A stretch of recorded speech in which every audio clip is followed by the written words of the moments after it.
আমি অভিজ্ঞতার সঙ্গে আর এই মুহূর্তে যে বড় খবরের দিকে নজর রাখবো। এবার ভূপতিনগরে আগামীকাল যেতে পারে তৃণমূলের প্রতিনিধি দল, তৃণমূলের 5 সদস্যের প্রতিনিধি দল, তারা যেতে পারেন ভূপতিনগরে। এবং আপনারা জানেন যে ভূপতিনগর, সেখানে এনআইএ এর আধিকারিকরা তারা গিয়ে যেভাবে আক্রান্ত হয়েছিলেন, এবং সেই ঘটনাতেই আগামীকাল এবার ভূপতিনগরে যেতে পারেন তৃণমূল কংগ্রেসের প্রতিনিধি দল, 5 সদস্যের প্রতিনিধি দল, তারা যেতে পারেন ভূপতিনগরে। আমরা এই নিয়ে বিস্তারিত জানবো। আমাদের সঙ্গে এই মুহূর্তে টেলিফোনে রয়েছেন বিশেষ প্রতিনিধি দেবজ্যোতি ঘোষ। দেবজ্যোতি, যেমনটা জানা যাচ্ছে যে তৃণমূল কংগ্রেসের প্রতিনিধি দল তারা আগামীকাল ভূপতিনগরে যেতে পারেন, কারা কারা থাকতে পারেন এই প্রতিনিধি দলে, কি জানা যাচ্ছে এখনো পর্যন্ত?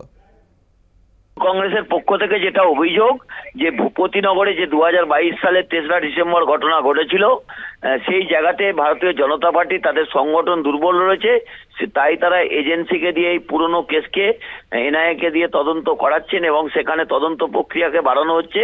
এবং আজ যে ঘটনা ঘটেছে তারই প্রতিবাদে তৃণমূল কংগ্রেসের পক্ষ থেকে একটি প্রতিনিধি দল আগামীকাল ভূপতিনগর যেতে পারেন।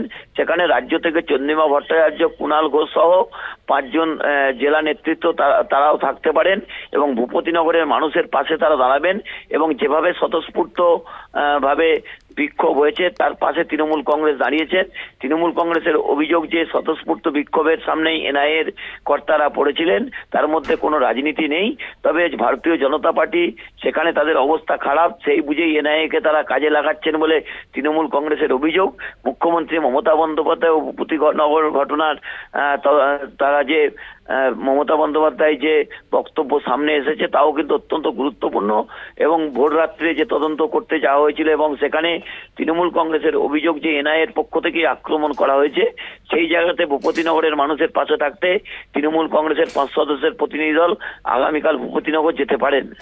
বেশ, ধন্যবাদ তোমায় দেবজ্যোতি ঘোষ, বিশেষ প্রতিনিধি আমাদের সঙ্গে টেলিফোনে ছিলেন। আপনাদেরকে আরেকবার জানিয়ে রাখবো, যেমনটা জানা যাচ্ছে আগামীকাল তৃণমূল কংগ্রেসের প্রতিনিধি দল যেতে পারে ভূপতিনগরে। 5 সদস্যের প্রতিনিধি দলে থাকতে পারেন চন্দ্রিমা ভট্টাচার্য, কুণাল ঘোষরা। আগামীকালই তারা যেতে পারেন ভূপতিনগরে।